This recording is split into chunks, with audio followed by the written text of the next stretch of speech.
Essa é a minha segunda aula. Vai ser sem ser um assunto de revisão, como foi o de óptica. Desde já gostaria de agradecer a todos os alunos que participaram daquele questionário, que fizeram as atividades, que assistiram às aulas, que contribuíram para isso. Isso é muito importante. Muito obrigada mesmo. Assim vocês me ajudam a terminar essa disciplina. Então, essa aula de hoje é sobre microscopia.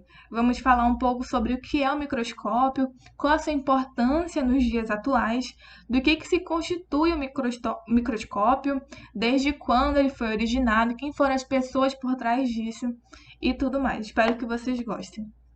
Então, a invenção do microscópio mudou completamente a maneira do homem, mudou completamente a maneira do homem ver o mundo. A microscopia possibilitou a observação e exploração de diversas áreas até então desconhecidas pelo próprio homem. E essa revolução com a microscopia, essas novas descobertas, essas observações que os homens começaram a fazer, homens assim eu falo de modo geral, porque as mulheres estão na ciência tão quanto os homens também, acabou revolucionando o mundo científico e o conhecimento científico também, porque coisas que não eram vistas e coisas que eram desconhecidas, como o próprio aqui, como aqui já diz, acabaram sendo descobertas, várias reviravoltas aconteceram, algumas teorias foram quebradas, algumas suposições de tais micro-organismos foram desvendadas também, tudo por causa que o microscópio foi utilizado para pesquisas há muito tempo. E o que até então era invisível a olho nu, como vocês podem ver, invisível a olho nu, passou a ser analisado através das lentes do microscópio. Teorias como a geração espontânea de que organismos vivos podem se originar da matéria inanimada foram derrubados. E como é que a gente pode contextualizar a importância do microscópio para os dias de hoje? Como nós sabemos, estamos vivendo uma pandemia, um, um acontecimento anormal que está acontecendo atualmente, esse ano de 2019, um novo vírus acabou infectando e matando muitas pessoas. E como é que está sendo os estudos do coronavírus nos dias de hoje? Como que os biólogos, os biotecnólogos, vários outros profissionais da área biológica, como é que eles estão conseguindo atuar na linha de frente, junto com os médicos e outros profissionais da saúde?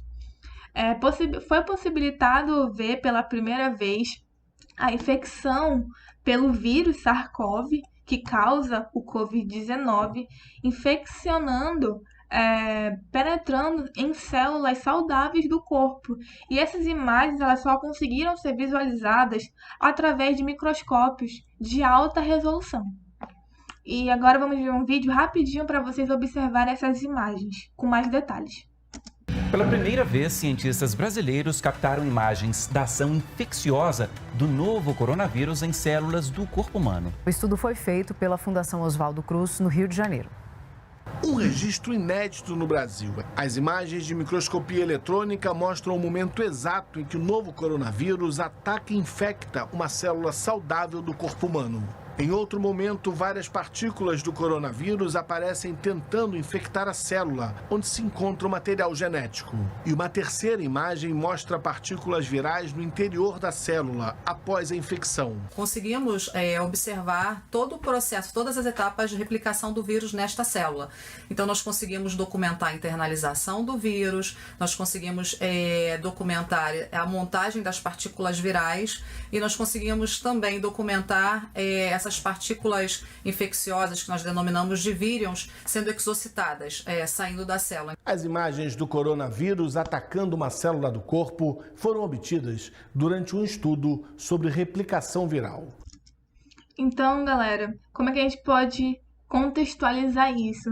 Com essas imagens, é possível que os pesquisadores que estão atuando nessa linha de frente consigam desvendar como é que eles podem fazer com que o vírus acabe não infectando uma célula saudável do corpo e assim não levando a pessoa a ter a doença do Covid.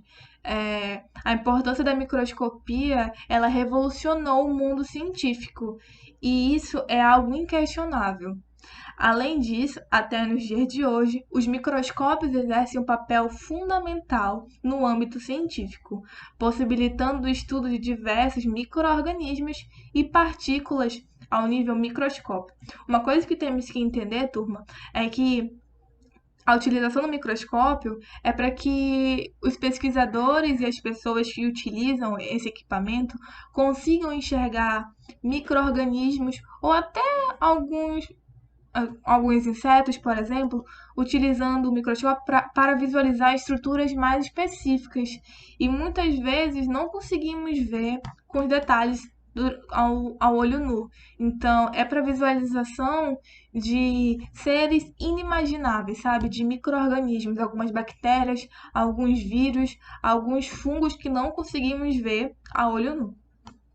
Então, seres invisíveis que causavam diversas doenças na população, muitas vezes atribuídos ao sobrenatural, passaram a ser observados.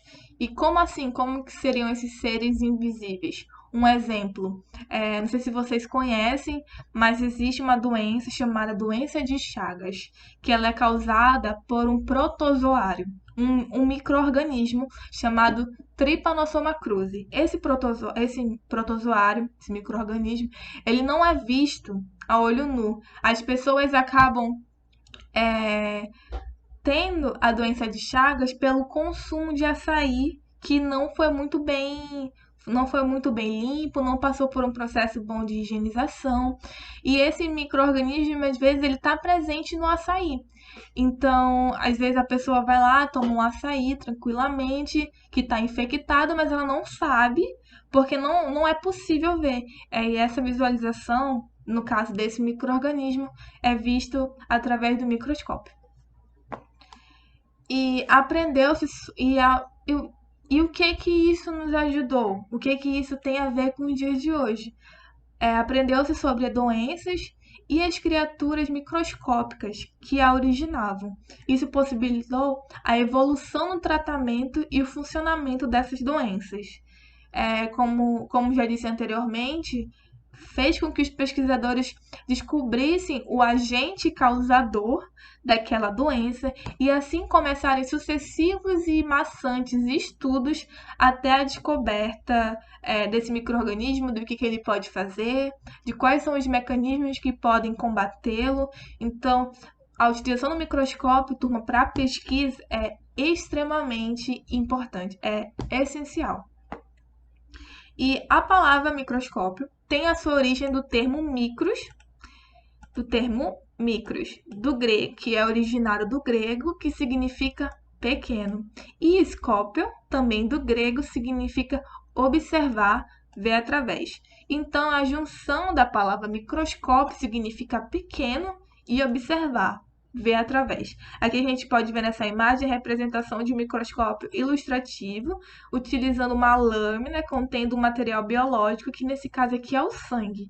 E nem sempre esse microscópio que a gente consegue ver hoje nos laboratórios, algumas escolas têm também. Depois vocês vão me dizer se na escola de vocês tem um laboratório de ciências, um microscópio, onde vocês podem fazer algum tipo de visualização. E nem sempre ele teve esse formato bonitinho como ele tem hoje.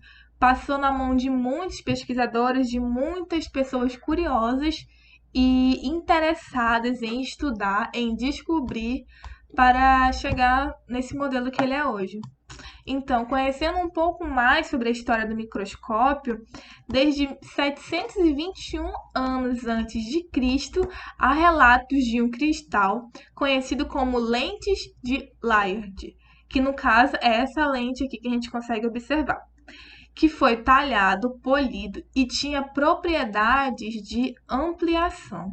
tipo uma lente que você usa no óculos. As pessoas que têm miopia, que têm astigmatismo, que têm hipermetropia, não utilizam lentes, às vezes, para enxergar melhor, tanto de longe quanto de perto, quanto para corrigir a visão.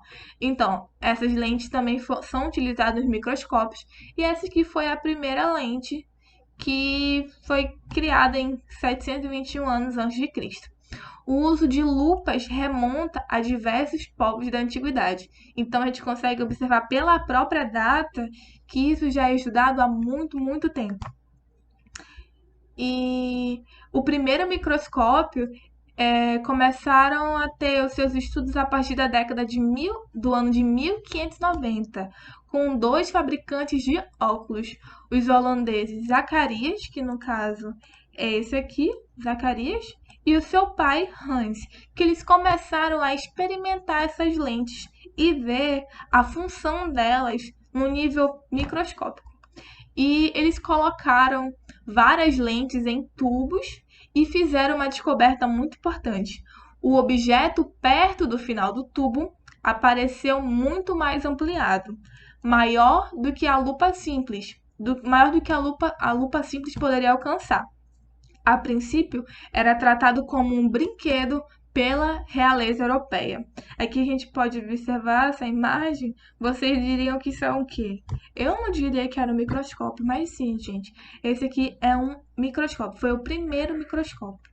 Aqui, outra imagem, é o microscópio de Janssen, que é o sobrenome aqui do Zacarias, né? Filho do Hans. E esse microscópio ele tem a ocular e a objetiva.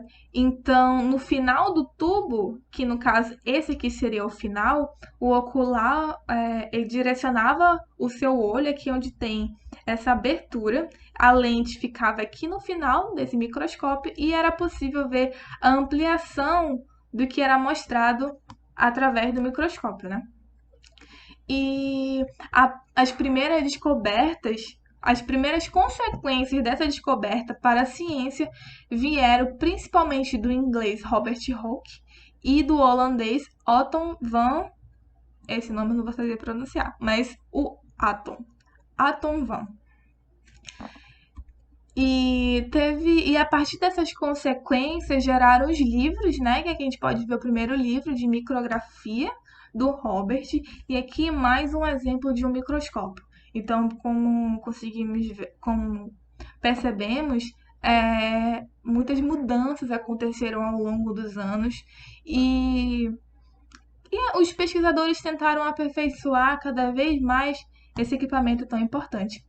Hooke foi o primeiro a usar o termo célula para descrever estrutura repleta de alvéolos vazios, semelhantes aos favos de uma colmeia. Vocês já tiveram uma aula de citologia? Citologia significa o estudo das células. E o microscópio, gente, é totalmente importante para observar as células, porque é só com ele que conseguimos ver. Eu fiz um experimento para vocês, que vocês vão saber exatamente do que eu estou falando. E Hooke foi o primeiro a utilizar esse termo célula. E suas observações mais significativas foram feitas em pulgas e cortiças. No caso, a gente consegue observar essas duas imagens aqui. Isso aqui são pulgas que estão mostradas tanto na forma de um tipo de microscopia e aqui através de uma ilustração. Mas, com certeza, essa riqueza de detalhes feita por esse desenho foi porque uma pessoa estava visualizando o material biológico, no caso, a pulga, no microscópio ele estava desenhando para que tenha tantos detalhes assim. Ele observou as pulgas ao microscópio e conseguiu observar pelos em seu corpo. Na cortiça, viu alguns poros, que no caso são esses daqui. E o átomo, né, ele produziu suas próprias lentes, com um poder de ampliação muito maior que os microscópios da época. Com este microscópio simples, que está representado aqui, para vocês verem como é que ele foi mudado, inventado em 1674 por esse holandês, Antony van, estudou os glóbulos vermelhos do sangue e constatou a existência dos espermatozoides. Então, você consegue ver o seu sangue a olho nu, mas você consegue ver o líquido, mas você não consegue ver quais são os tipos de células que tem ali dentro, ou ver alguma alteração. E ele acabou mostrando também o formato de um espermatozoide, que é tão importante hoje para o processo de reprodução. E em 1675, ele foi o primeiro